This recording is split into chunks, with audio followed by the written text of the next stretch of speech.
Okay, I do believe that thing is recording. I'm Kelly Renee, you're on Sharing Our Shine, and I've got stuff. What stuff do I have? Well, I've had a number of requests to show my mock flocking technique and how to make mock flock. Now, let me start off by saying that mock flock, what I call it, is not like a thing. It's a Kelly Renee thing. Flocking is a known thing and it's used mostly in terrain building. So if you're a railroader and you build the model trains, I'm talking, the very sophisticated ones, and you're building terrain and building a scene with a town, and there's grasses and bushes and trees and all that, that's terrain building. And flocking is used quite a bit in terrain building. I learned terrain building years ago when I was actually building terrain for a tabletop game called Gaslands. And it's where you take Hot Wheel cars,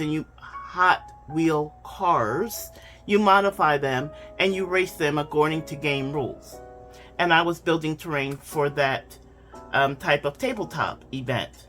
Well, because I have that experience, I decided that flocking in the traditional sense would not work in diamond painting specifically.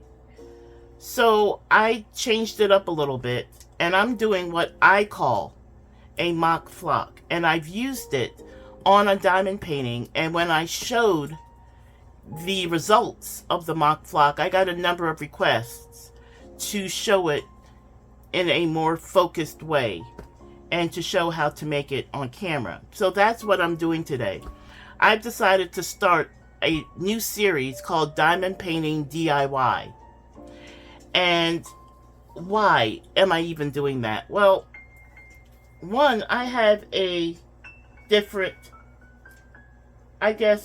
not background, different level of experience and exposure that I'm willing to bring into diamond painting. I'm a mixed media art journalist, and we use a lot of different materials and techniques in mixed media journaling. And some of those techniques apply in diamond painting. And when I decided to re-enter diamond painting from a budget standpoint as opposed to the premium standpoint, it opened up a whole new world for me. So I am willing to experiment with different things and different approaches to my diamond painting on my budgets. Not so much on my premiums, they're a little bit too costly for me to do experimentation. But that doesn't mean that I will never bring a mixed media finish or technique to a premium. I'm just less likely to do it. So, before I actually get into the how-to of it all, I'm going to pause the video so I can get this set up off camera and show you what's underneath.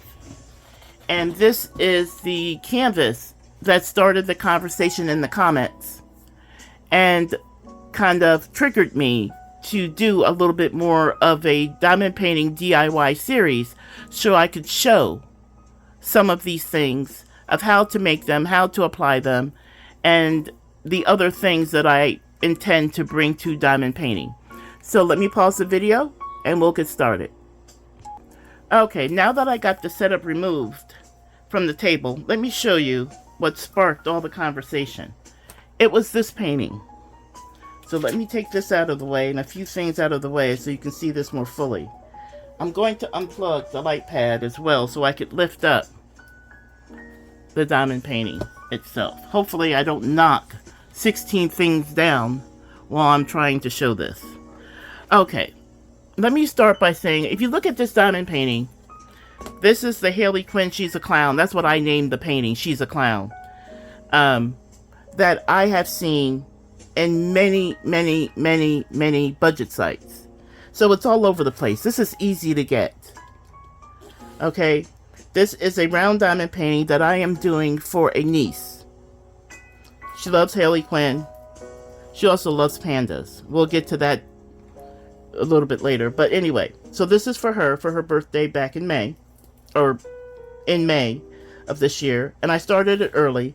And one of the things that I wanted to do on this diamond painting had to do with this bow.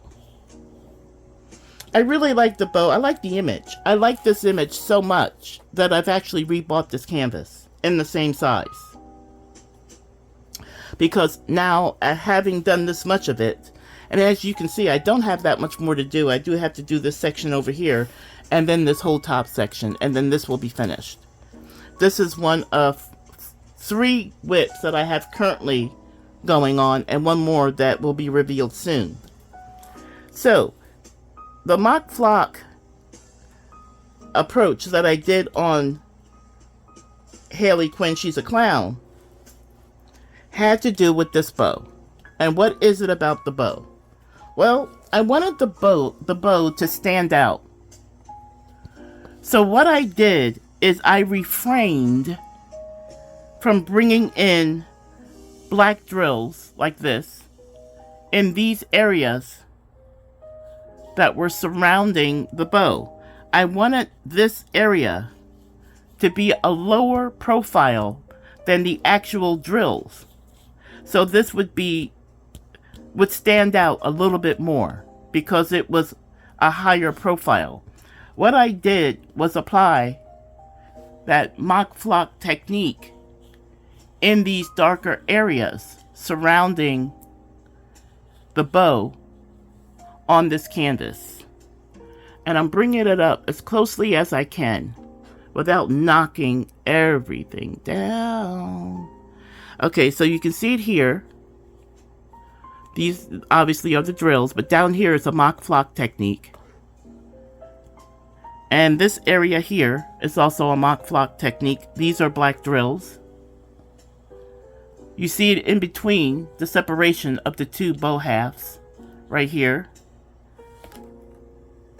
And I also have it here, here, and here. Okay? So, let's talk about what flocking is. Flocking is a combination of half glue, half water, 50-50 glue water, sawdust, and acrylic paint. And you leave it out to dry, and the sawdust will achieve the color of the paint and would turn into kind of a crumbly substance that you can then sprinkle over glue on your terrain area. And it would give the appearance of many things, depending upon the color you use. It could be grasses. It could be brush. It could be used on an aperture for a tree. It could be have a floral implication, depending upon how it's applied, what color it is, so on and so forth. This is a diamond painting. And a diamond painting is more delicate than a substrate that you would use for terrain building, right?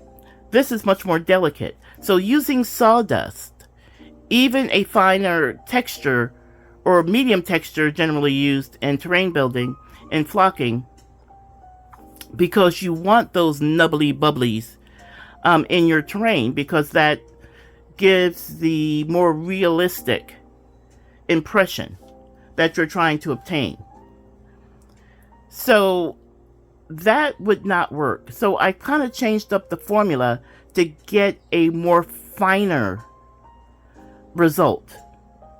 And I also incorporated glitter because this is a sparkly diamond painting. And I wanted the area that, even though I did this mock flocking, to still have that sparkly, glittery finish, as you may have noticed when I was showing it up close.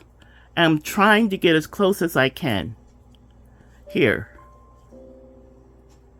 It isn't supposed to be pristine, and I wasn't going for pristine. I was going for a lower profile in black that would allow the drills to stand up just a hair more and make it more proud of the canvas.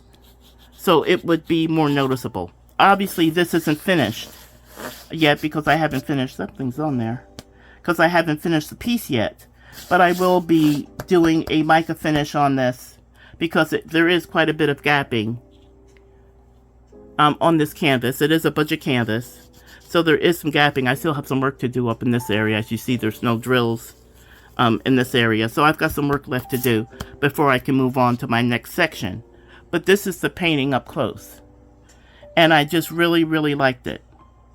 So, having shown you the trigger that propelled me to do this diamond painting DIY series, starting with the mock flocking, let me go ahead and pause the video and bring my ingredients, if we can call them that, back, and I'll show you how to make it. Okay, I'm going to be sitting down now. Whew. Lazy me really appreciates the sitting down position.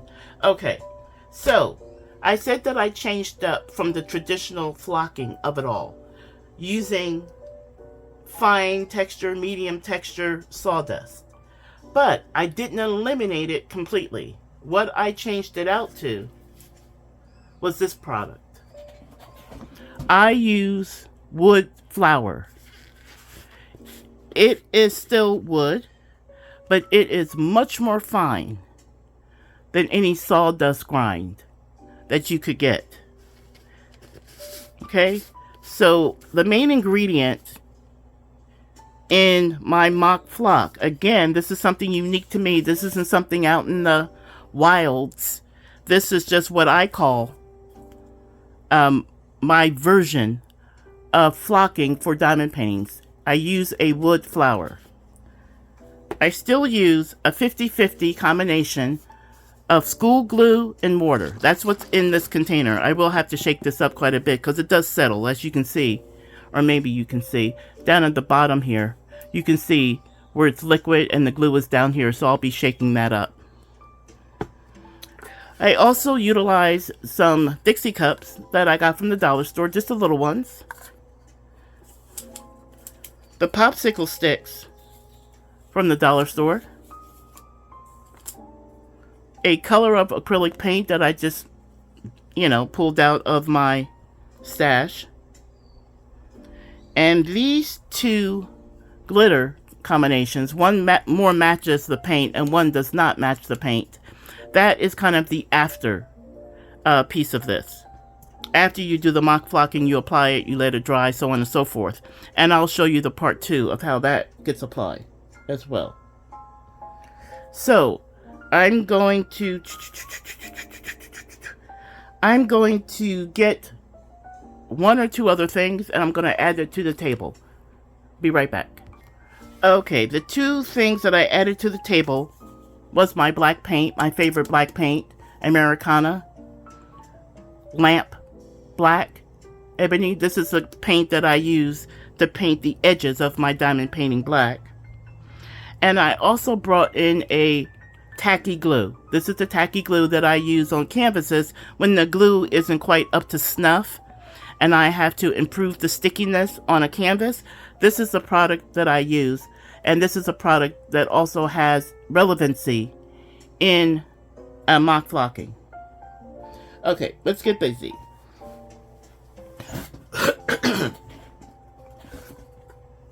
Now, I just need 1 cup per color.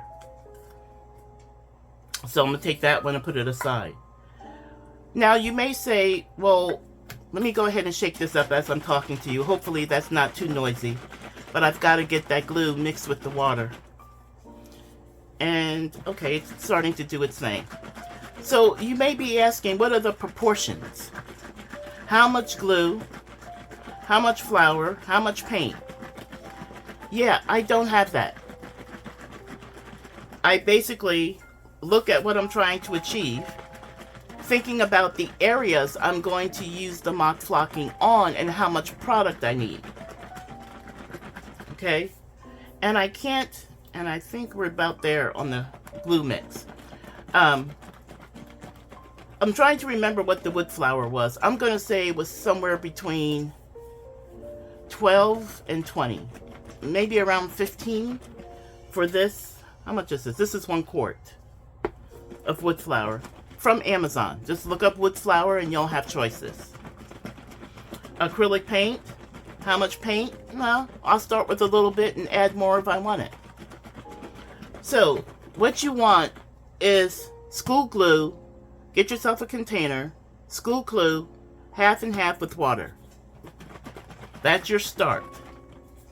And I'm just going to make a small batch. Of course, I'm wasting ingredients because I don't have a use.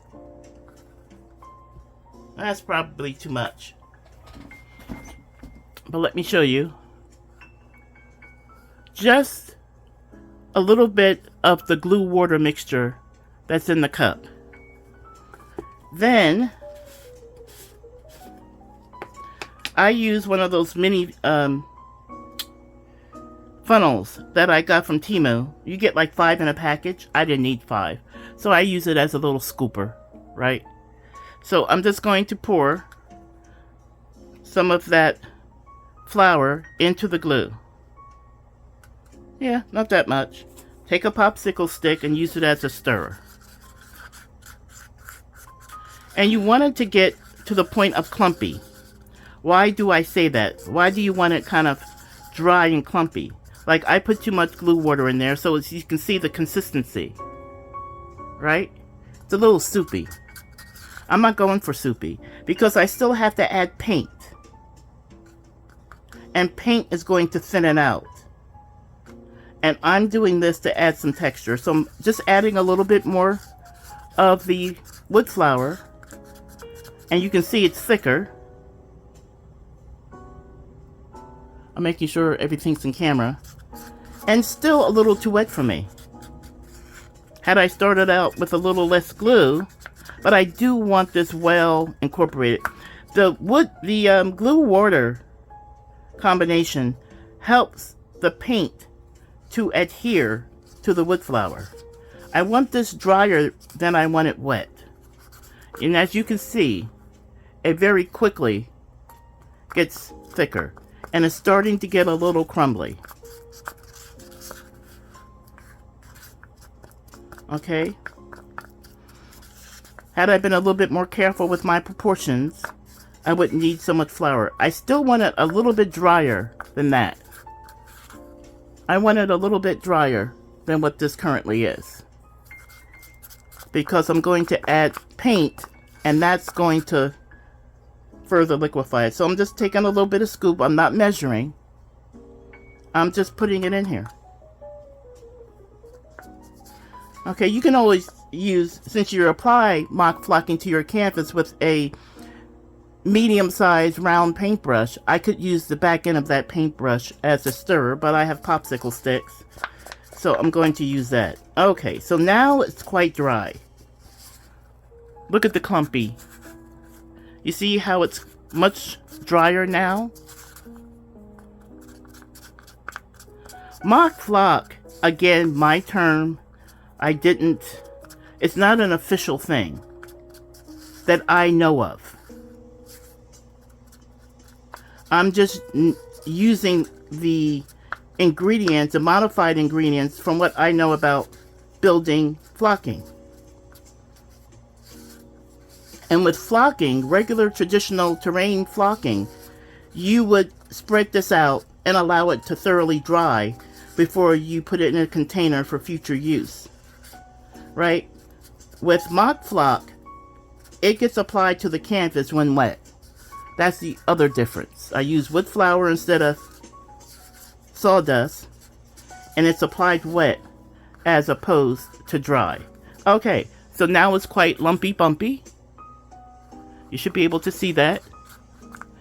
And now this is when I add my paint. How much paint? Yeah, I don't know yet. Put a few drops in there. Not that much. Just a small amount. And you basically stir until you get the consistency that you're looking for. This is a little bit more flock than I would have prepared. But if I'm doing like a sky, or if I'm doing like a, I don't know that I would use this in a sky. I might. But if I'm thinking about water, and I don't want to use drills, I'm going to keep the drills in the container. It's not quite wet enough. You see how it's still crumbly? I need more paint, or I could put more glue. If I'm happy with the color, I could add a little bit more of the glue. I'm going to use a little bit more paint, just a few drops, and mix that up.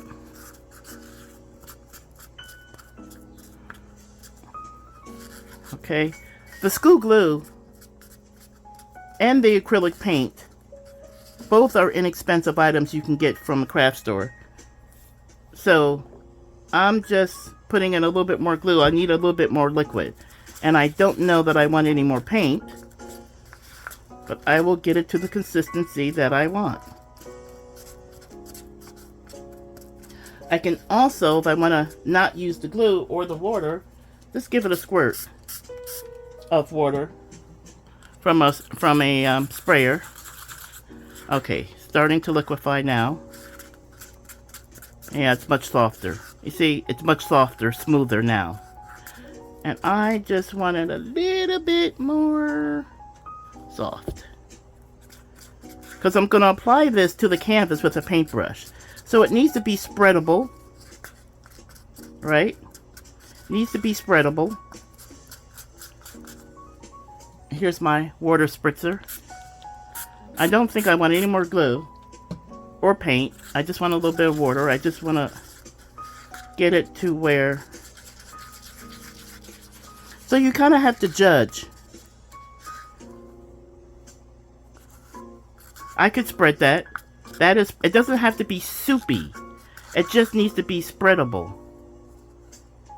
See? And if I'm doing this for water, I want to build it up. I want areas of my mock flock to be high.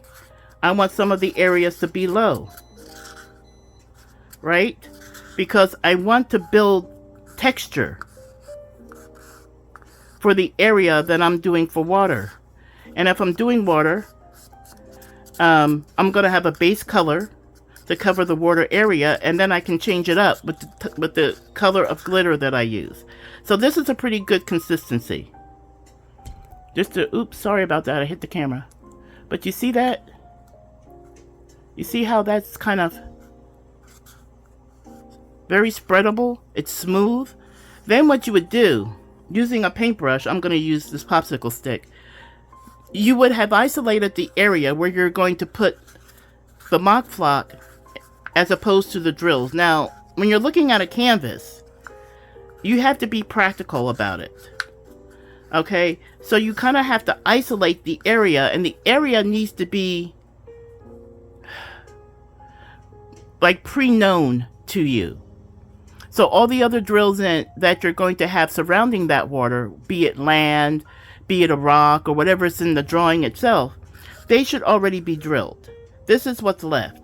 And you basically, I'm going to use the paintbrush, pick it up on your paintbrush, and you would very methodically pick it up and then add it to the areas where the mock flocking is going to take over.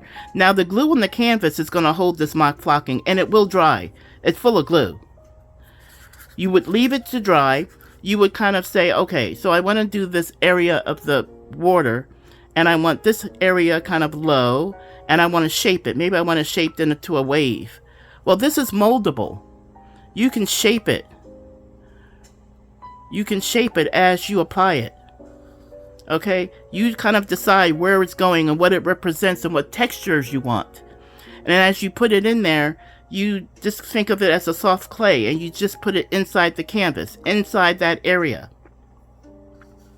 where you're going to have the mock flocking. Hopefully that helps as far as how to make it the consistency that you're looking for and how you apply it. And that's up to you, because you're picking the color, you're picking the area, and you're picking your hills and valleys of how you want the mock flocking to undulate, what you want it to represent in your diamond painting. Once this is applied and you're satisfied with the application and the way that it looks, You take that diamond painting and you set it aside. Don't touch it. Leave it for 24 hours. Allow that to harden. And it will harden. Okay? Once it's there, I have never tried to pick it off because I changed my mind. Consider it a one-way street. You go down this way, and that's about it. You don't get to change it. So be sure that you want to experiment with mop flocking. Find yourself a $3 or $4 diamond painting that maybe you like a lot, or maybe you don't like so much, that you want to experiment with this technique to see how you like it. Okay, now, once you've got it applied, and you've got all the texture that you wanted to incorporate in the mop flock, and it's waited 24 hours, and it's fully dry, what are the next steps? Let me pause the video so I can clean this brush and show you the next steps. Okay, I did a little bit of housekeeping here. Okay, so once your mop flock is fully dried, what are the next steps? Well, again, you get to choose. Do you leave the mop flocking as it is with no next step and finish your diamond painting? When do you actually do mop flocking? Do you do it at the beginning, at the middle? I did mine at the middle. When I was ready to mop flock that bow on my Harley Quinn She's a Clown image, that's when I did it. I didn't wait until, obviously, I finished the canvas. I didn't do it at first. I did it when I was ready to do it. But that's your call. You could leave it as is. And if you finish your diamond painting with the Minwax polyacrylic or some other finisher, you can either include your mop flocking in the spreading of that finish, or you can exclude it. It depends on what you're going for, right? The way I did Harley Quinn She's a Clown was, after it was fully dried, I applied with a brush my tack it over and over. This applies with a kind of a milky substance, but it dries clear. And when it dries, it leaves a tacky finish. That's why it's called tack it over and over. Okay, it's a tacky glue. And it will be sticky. And you need to allow this to dry. So you want to put on thin coats of this product over your mop flock and allow it to go tacky. Depends upon how thick it is. Maybe 5 to 10 minutes. Maybe longer, depending upon the humidity in your area. That sort of thing. You apply this over the mop flock and allow it to go tacky. Then what I did, because I used black on black, I used black mop flock, and then I used black glitter. What I did was I opened up the glitter, poured a little bit in the green boat, and then I used another brush to pick up the glitter and put it over the tacky black mop flock that I did on that canvas. If you're doing water and you're using blue, you could pick a glitter that you have that closely resembles the paint that you have. These two, this one comes a little close, but that's fine. All the mop flock does is give you a base and gives you the texture. What you put on top of it is up to you. But I picked these two out of my glitter stash because I don't want the water to be one-dimensional. I want multiple colors. I would use a darker, a medium, a light, maybe two mediums, depending upon what blues I have and what color I'm going for. So I would pour the glitter into a green tray. I pick it up with a brush and I apply it strategically over the sticky area of my textured water. And if I want this, the lighter blue in different areas, then I would apply the glitter. I have multiple green boats going if I'm using multiple glitters. And I would just apply what I want where I want. If you want highlights in the water, you might use a white glitter. So you kind of have to have an idea, a plan of where you're going, so you have everything that you need kind of at the ready. Because that tackiness, at some point, isn't going to stay tacky like forever. So you should have your glitters already purchased or collected when you're doing this technique. But the green boats, they come in handy from our basic kits. So I pour the glitter in here and I pick it up with this and I put it over the sticky areas wherever I want it. On the canvas that I did, I actually did 2 coats of the tack it over and over because I wanted to ensure that I have full coverage. Okay, so after I applied the first layer of glitter, I reapplied the tack it over and over in a very thin coat and did a second coat of glitter. That was my choice. I was using 1 color of glitter and 1 color of paint. The paint sticks to the glue, the glitter sticks to this. And it allowed me to take a diamond painting, not being a traditionalist, because I have an aesthetic. For mixed media, I wanted to do something different. It was just, and I understand that this is a technique that is not for everyone. Some people are diamond painting purists. They just want the drills, and that's perfectly fine. That's the way this hobby was designed to be. I just have a different aesthetic, and I'm not afraid to take a $3 or $4 diamond painting to make that diamond painting what I want it to be by using different techniques. Mock flocking, or what I have come to call mock flocking, is just one technique. Okay? I don't know what questions you might have. I'm trying to anticipate them as I was thinking about this video, but it's pretty straightforward. There's no measurements. You mix your glue half and half with water. That's about the only measurement. You put a little bit in a cup. Just start small. Not like I did and just flood the darn thing. You get your wood flour and you start making it crumbly, because as soon as you add your paint, you're adding liquid and you're going to start to liquefy that very dry mixture you already have. You get it to the consistency where it's not soupy. It's not running out the cup. It's thick enough to stay in the cup, but soft enough that I can apply it to my canvas and spread it out. Okay, and the thicker that it is, the longer it's going to take to dry. That's just the nature of things drying. If you make it really thin, a lot of air is going to be able to get to it, and it will dry more quickly. But that is something that you can do and adopt for your budget or even your premium. It's totally up to you of how you use this. I felt empowered to do it on a budget canvas because let's say I totally ruined it. Well, okay, that's $4 down the drain, a little bit of my time. But I tried something. It either worked or it didn't work.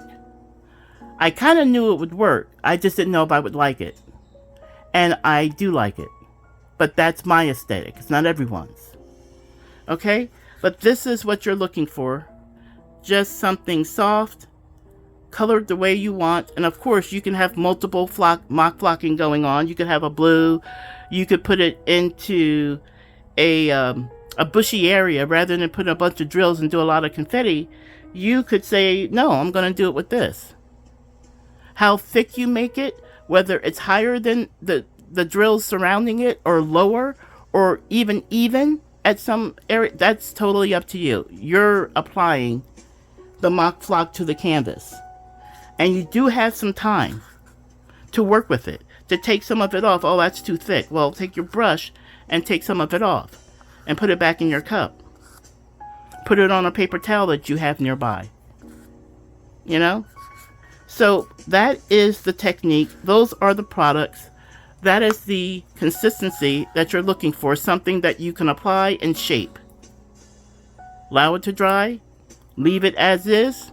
Or use your tacky glue over the top of the dried mock flock and apply your glitter. Or apply something else. It could be sand. Colored sand. I would do color sand a little bit differently. I wouldn't use it as a mock flock. I would make it up as a sandy flock, but that's me. But use your own ideas. That is mock flocking, how to make it, how to apply it, what the results might look like for you. And like I said, if you have a bunch of budgets, set one of them aside and think about how this technique, if you want to try it, might look on that canvas, what colors you would use. Get your wood flour, get your school glue, get something to stir with that you can either wash later or throw away later. We all have these. Make use of them for your glitter. And that's it. Let me know what questions you have. That is my tutorial on making Kelly Renee style mock flock. So glad that you guys were able to join me for this video. And as always, I don't say it often enough, welcome to all the new subscribers. I'm glad you're here. I will be creating a new playlist called Diamond Painting DIY Style for this type of thing. Things that I've come up with and things that I can share with you to make your diamond painting experience more broad. Doesn't have to be one thing. It can be many things if you choose to venture in and give it a try. So, thanks again for joining me, and I'm glad I was able to bring this to you, and I'm glad there's some interest out there. This is something I would have done privately. I would have told you about it, but not necessarily taught it. But there was enough interest that it triggered me to do this video. And that's what I have for you today. So as you go forth sharing your shine with others, allow their shine to be reflective upon you, practicing tolerance and respect along the way. We all need it. We all deserve it. And until we can get together again, continue taking great care of yourself. I'll see you in the next one. Bye-bye.